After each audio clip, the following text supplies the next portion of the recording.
¿cómo están? Hoy jueves 17 de enero, falta exactamente un mes para que los ecuatorianos acudamos a las urnas para elegir presidente y asambleístas. Más adelante tendremos detalles de cómo marcha el proceso preparatorio para las elecciones. Mientras tanto, les cuento que hoy deberá tomar precauciones por el clima antes de salir de su casa, porque según el INAMI habrán lluvias aisladas durante todo el día. Hoy amaneció nublado, se está despejando un poquito, pero tenemos una temperatura de 12 grados centígrados. Bienvenidos a este informativo de 24 horas. Le contamos que los maestros jubilados no creen en los anuncios hechos por el gobierno sobre estos arreglos en sus jubilaciones y afirman que muchos han muerto a la espera de que se cumplan las promesas. Don Antonio se jubiló hace más de un año del magisterio, aportó por más de 40 años para su jubilación adicional y hasta hoy no recibe ni un solo centavo de esos aportes. Él esperaba que aquello cambie tras las declaraciones del mismo presidente de la Asamblea, del presidente del IES y de la ministra de Educación, anunciando que el problema ya estaba resuelto. La ministra y el gobierno, conscientes de eso, pusieron los recursos necesarios para que se comience a pagar sobre el 100%. Mientras eso pasa, como digo, vamos a hacer este proceso en transición donde el Estado, para los maestros que quieran jubilarse, ¿no es cierto?, pagará este adicional para que puedan jubilarse. Pero cuando don Antonio hoy se acercó a las ventanillas del IES, le dieron este comunicado en el que le aclaran que no accederá a su pensión hasta que se pongan de acuerdo los ministerios de Finanzas y de Educación. En la jubilación muchos estamos al borde de la muerte. Y que digan hasta que se pongan de acuerdo, no hay coherencia. 300 de sus compañeros jubilados con él ya han muerto, sin recibir ni un solo centavo. Por eso aseguran, ya no les creen. Por 1 año y 9 meses el que escuchamos estos pronunciamientos, en los cuales muy comedidamente decimos no creemos. Nosotros queremos ver el pago, junto con la pensión jubilar de vejez, la pensión jubilar adicional. Gisela Bayona, 24 horas. Los agricultores que aseguran haber sido estafados con un crédito del Banco Nacional de Fomento se reunieron con funcionarios de esa entidad. La respuesta los dejó insatisfechos. La mañana de este martes, un grupo de los 250 agricultores que aseguran haber sido perjudicados en la entrega de un crédito llegaron hasta la matriz del Banco Nacional de Fomento en Guayaquil. En marzo del 2010, la asociación La Majadita recibió un préstamo por $4.800.000 para la compra de una hacienda que sería trabajada de manera comunal. A cada agricultor le fue depositada la suma de $19.327. Sin embargo, el mismo día se congelaron las cuentas y luego el dinero fue canalizado hacia un fideicomiso de la fiduciaria del Pacífico. Los socios interpusieron una denuncia en la Fiscalía y señalan como responsables en este caso a varios funcionarios del banco. El gerente Ricardo Suez estaba en ese tiempo. Atiéndanlo rápido lo de La Majadita, decía. Directamente el ingeniero Manuel Acuña. Según esta carta de Ricardo Estambulis, gerente comercial del banco, enviada a la asociación el 30 de noviembre del año pasado, se propone a los agricultores sustituir la deuda con un nuevo proyecto para la siembra de maíz, pero... Se me olvidó la deuda, por eso le digo 19 más intereses, que son más o menos $24.000, más lo que se necesite para hacer un nuevo sembrío. La mañana de ayer, una delegación de los agricultores fue atendida por las autoridades del Banco Nacional de Fomento. 1 hora después de la reunión, esto fue lo que les dijeron. Y nosotros somos los deudores. El Departamento de Comunicación Social del Banco Nacional de Fomento señaló que por el momento el directorio prefiere no pronunciarse, pero aseguran que se está investigando el caso. Joana Ramos, 24 horas. Y por cierto, ayer se oficializó que Javier Ponce, además de ocupar la Secretaría de Agricultura, también estará al frente de la presidencia del Banco Nacional de Fomento. Y le contamos que varios proyectos que el gobierno emprendió en comunidades del pueblo Montubio del Ecuador se encuentran paralizados. Según los beneficiarios, los recursos asignados para las obras no llegan desde hace ya algunos meses. Son imágenes de algunos de los proyectos comunitarios del pueblo Montubio que han quedado paralizados desde hace casi 2 años debido al congelamiento de recursos por parte del gobierno hacia el Codemoc. Vacío e improductivo así luce este galpón para la crianza de 1000 pollos orgánicos, en el que el Estado invirtió $75.000 como parte de un proyecto comunitario en Yaguachi, provincia del Guayas. Para procesar el pollo, dar una carne limpia, ecológica, lo alimentamos con maíz, con soyas. Así lucen las áreas de capacitación, los baños y el espacio del frigorífico para almacenar 3000 aves. Es un proyecto para faenamiento embalaje y comercialización. 21 proyectos similares a este se encuentran en igual situación en las provincias de Manabí, Guayas, Los Ríos y El Oro. En Piñón del Río, en Daule, encontramos esta agroindustria, la cual funciona solo en un 20% pese a la inversión realizada por el gobierno de $130.000. Le damos la responsabilidad al gobierno que no nos ha seguido apoyando durante 2 años consecutivos. El CODEMOC ha enviado una serie de oficios a la Secretaría de los Pueblos para el desembolso del dinero y reactivar los programas. Sin embargo, no ha recibido respuestas. Se convertirían en elefantes blancos, al igual como se han convertido millones de otras infraestructuras. De continuar el congelamiento de los fondos, los 194 proyectos que estaban en ejecución pueden llegar a desaparecer, afectando a casi 1.500 organizaciones montuvias. César Velastegui, 24 horas. Cifras oficiales señalan que los accidentes de tránsito en 2012 disminuyeron por encima del 11%. Pese a ello, el número de fallecidos se incrementó en más del 4%. La mañana de este miércoles, el director nacional de tránsito de la Policía Nacional y el viceministro del Interior dieron a conocer en rueda de prensa las estadísticas acerca de los accidentes de tránsito en el 2012. Ha reducido la accidentabilidad a nivel país, a excepción de la provincia de Guayas y Santa Elena, en el menos 11.31% de la accidentabilidad y en el menos 12.59% de la morbilidad. Entre los datos comparativos está la cifra de muertos, que en el 2011 fue de 1.523 y en el 2012 ascendió a 1.588. Un 10% aproximado de la totalidad de fallecidos en accidentes de tránsito se dieron en 4 accidentes de tránsito. Pero el director de Justicia Vial, Guillermo Abad, asegura que estos datos oficiales no son los reales. Porque la estadística, como la lleva la policía y la Comisión de Tránsito del Guayas, tienen una gran cantidad de subregistro, una subnotificación. Pues según Abad, hay casos que no son tomados en cuenta en las cifras manejadas por las autoridades policiales. Que hay un siniestro de tránsito, no llega a la policía, pero sí llegó una ambulancia.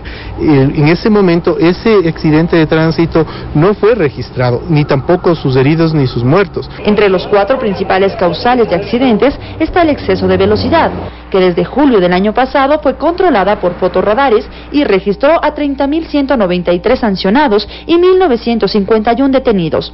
Sin embargo, los controles de velocidad han disminuido considerable y notablemente. Por su parte, la Policía Nacional y las autoridades pertinentes anuncian crecimiento en la flota vehicular para mejorar los controles en el país. En Quito, Verónica Salvador, 24 horas.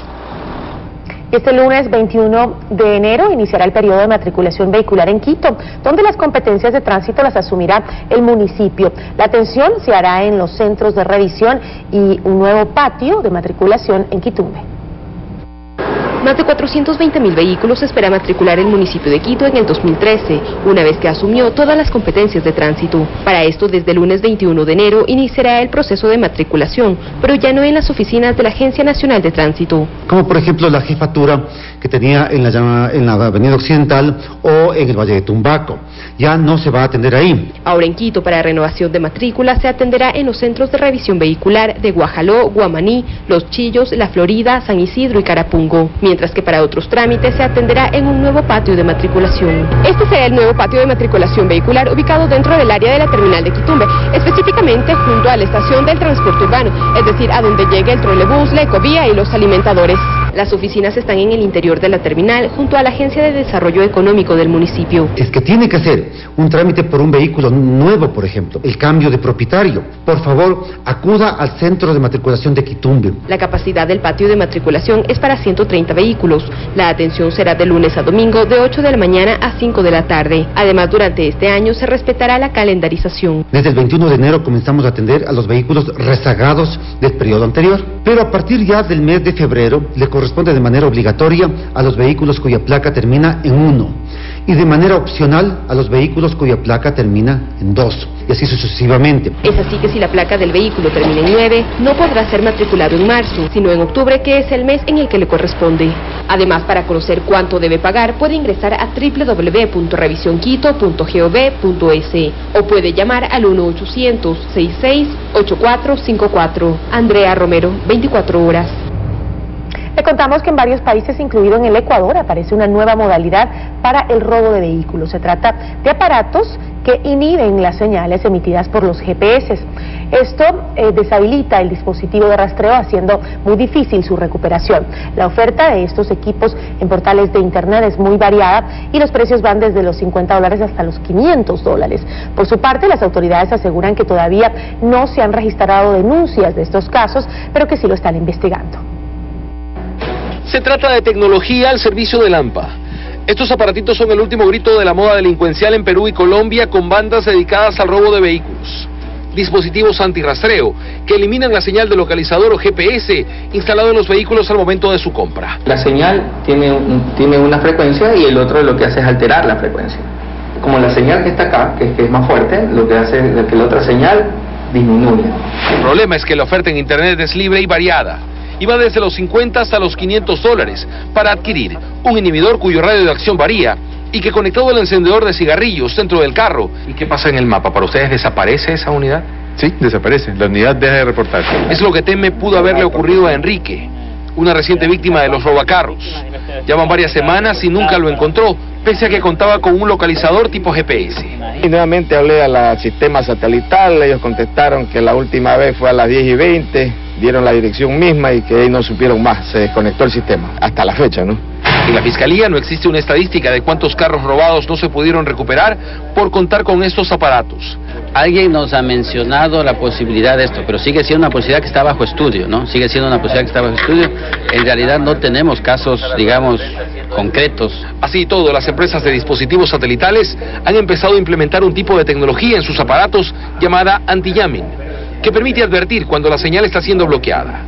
Ejecuta una función, se paraliza el vehículo y se prenden las alertas, las alarmas. Usted hace sonar la bocina y que las luces de las intermitentes empiecen a prenderse. En Guayaquil esta semana capturaron a los integrantes de una banda de secuestradores express, cuya especialidad era desconectar GPS para evitar encuentren al vehículo. En un taller desarmaban los dispositivos apenas minutos después que se robaban el carro. Por cierto que los inhibidores de señal de GPS son de prohibida importación por la Subtel en el país. Aún así, la misma policía creen ya podrían empezar a aparecer los primeros en el mercado negro ecuatoriano. Jorge Rodríguez, 24 horas.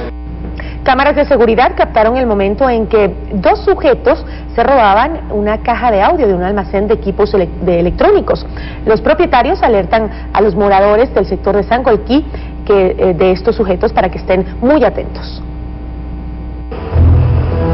Este es el momento en el que dos sujetos ingresan a un local de equipos electrónicos en Sangolquí, al suroriente de Quito, para sustraer una de las cajas de audio expuestas cerca de la puerta del lugar. Mientras el uno se percata de que los dueños están ocupados, el otro ágilmente coge el equipo y se lo lleva. El cómplice del robo entretiene a los vendedores y tras cerciorarse de que el equipo ya fue sustraído, sale del local. Es una caja que es para DJ o para música JBL de $1,150. Los propietarios del local prefirieron no hacer la denuncia formal en la fiscalía, ya que esta es la tercera ocasión que roban el almacén y aseguran que las autoridades no obtienen ningún resultado. Hicimos una denuncia, pero créame que la justicia de hoy es incapaz. Los moradores consideran que no hay suficiente vigilancia en la zona, por lo que se ha convertido en un sector peligroso en donde los robos son frecuentes.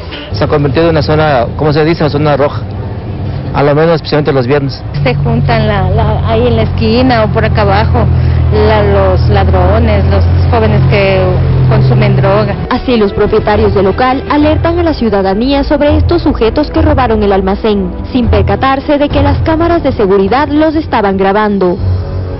Stephanie Paz, 24 horas.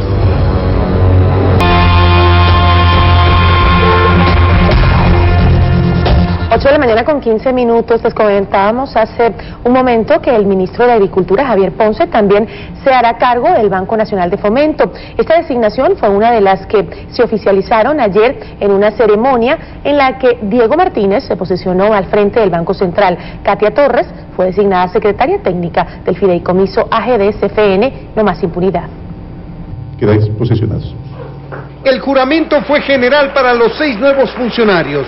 Lo tomó el presidente en funciones, Lenín Moreno, tras la suscripción del decreto correspondiente. Mientras dura la ausencia temporal de nuestro querido presidente Rafael Correa, La gestión de gobierno, por supuesto, no se detiene. En esta posesión se cubrió las 2 vacantes que dejó Pedro Delgado, el primo del presidente, tras su renuncia el 19 de diciembre pasado, cuando reveló que había falsificado su título de economista. Este joven economista que trabajaba en la Cenecid es el nuevo presidente del directorio del Banco Central. Una entidad que instrumenta la política económica que define el Ejecutivo, no una autonomía malentendida. Y Katia Torres es la nueva secretaria técnica del fideicomiso AGD-CFN No Más Impunidad, con lo cual quedan cubiertas las 2 vacantes que dejó Pedro Delgado. El cargo que Katia Torres dejó vacante en Inmobiliar lo asumió Arturo Mejía. Tenemos muchos proyectos como la dotación de equipamientos para las ciudades, de salud, de infraestructura y un proyecto importante de las plataformas gubernamentales. El ministro Javier Ponce, que conserva la Secretaría de Agricultura, asumió también la presidencia del Banco Nacional de Fomento. María Belén Moncayo, que cumplía el encargo del Ministerio Coordinador de Patrimonio, fue ratificada. Y Paola Carvajal reemplaza en el cargo a Mauricio Peña. Ella es la nueva directora ejecutiva de la Agencia Nacional de Tránsito y de la Comisión de Tránsito del Ecuador. En Quito, Freddy Paredes, 24 horas. La democracia y las libertades públicas sufrieron retrocesos en Ecuador, Paraguay y Surinam el año pasado, según un informe de la organización estadounidense Freedom House. En América Latina, la organización sostiene que las elecciones en Venezuela fueron una demostración del derroche del dinero del petróleo, mientras que de Ecuador afirma que perdió terreno en la rendición de escaños que favorecen al poder. Freedom House tildó también de retroceso la destitución del presidente paraguayo Fernando Lugo. En otros temas, Contraloría determinó que 176 marinos que trabajaron en Petroecuador cobraron más de $800.000 de exceso en sus liquidaciones. El Ministerio de Defensa pagó $632.000 a la firma Nate Asociados para que defienda en este caso. Se trata de personal que laboró en el sistema Petroecuador entre noviembre del 2007 y julio del 2010. Tras un examen especial, la Contraloría General del Estado habría ya confirmado que los marinos salieron con más dinero del que debían recibir. El personal de la Armada no podía de ninguna manera recibir liquidaciones por cuanto era un personal que estaban en comisión de servicios. Estas órdenes de pago confirman que, por ejemplo, con menos de 2 años de trabajo en el sistema Petroecuador, un capitán de corbeta salió con más de $17.000 de liquidación. Otro capitán de corbeta tuvo mejor suerte y salió con más de $22.000. Aún así volvieron a sus labores en la Armada, pero esta vez deberán devolver en total más de $800.000 que cobraron en exceso en 376 marinos. Cabe contar que en mayo del 2011 el Ministerio de Defensa contrató a un bufete de abogados para que sobre este tema defienda a los marinos. Le costó $632.000. Para que los marinos sean defendidos ante la Contraloría y también sean defendidos por todas las demandas que los trabajadores despedidos de Petroecuador hicieron en contra del personal de la Armada. Es parte de lo que queda del paso de la Armada por Petroecuador. Fausto Yepes, 24 horas.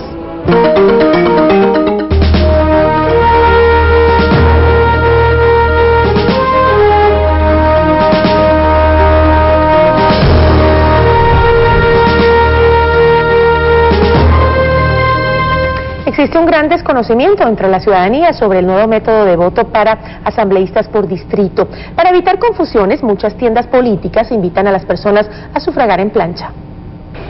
Esto es lo que responden algunas personas cuando se les pregunta por qué asambleístas votarían. Yo vivo en La Troncal. Esta experiencia, digamos, no al Cañar. ¿Pero de qué distrito electoral o qué circunscripción electoral es? No sé todavía yo. No entienden lo de los distritos o piensan votar por un candidato que pertenece a un distrito donde no se vive.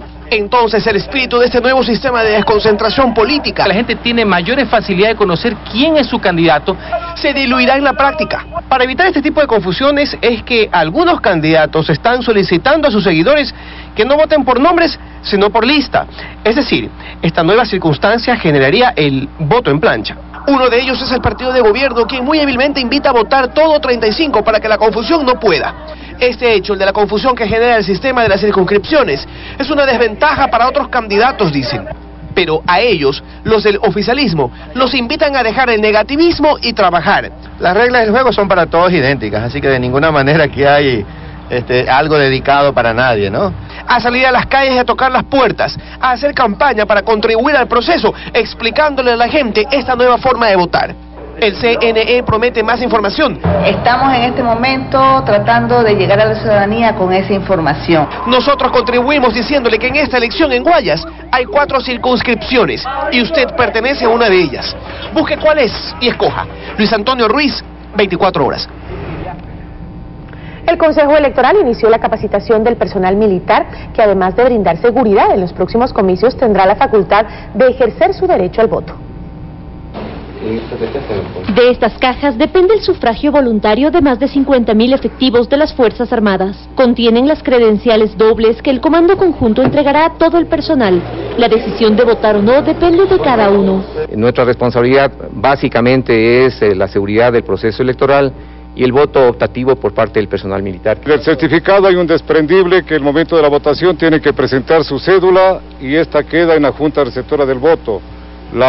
El desprendible también queda en el Comando Conjunto. Por segunda ocasión, los 53.637 militares, además de velar por la seguridad durante la jornada electoral, podrán hacer uso de un derecho, el voto facultativo. Para esto, el Consejo Nacional Electoral inició una capacitación a las cabezas de cada instancia de las Fuerzas Armadas. Lo hizo en esta sala de guerra. Y a través de videoconferencia, el mensaje llegó también a otros círculos militares. Hemos trabajado desde el mes de noviembre en reuniones conjuntas. Y dentro de su planificación a un mes del día de los comicios, el Consejo Nacional Electoral presentó lo que ha sido y será el proceso de elecciones a los delegados diplomáticos en el país. Lo hicieron 3 de los 5 consejeros. Ellos explicaron las actividades que el CNE ha desarrollado desde el inicio del periodo electoral hasta la fecha. La invitación está abierta para todos ustedes a que como representantes de países de distintas partes del mundo juntemos voluntades para hacer de nuestro planeta un lugar mejor. Acercar el voto al ciudadano, crear nuevas circunscripciones, promover el voto y que el Consejo Nacional Electoral sea el que financie el proceso, pues yo veo que son elementos muy sanos. Uno de los objetivos de esta reunión fue transmitir confianza en el proceso que se desarrollará el próximo 17 de febrero y que contaría con cerca de 400 observadores internacionales. En Quito, María Gracia Acosta, 24 horas.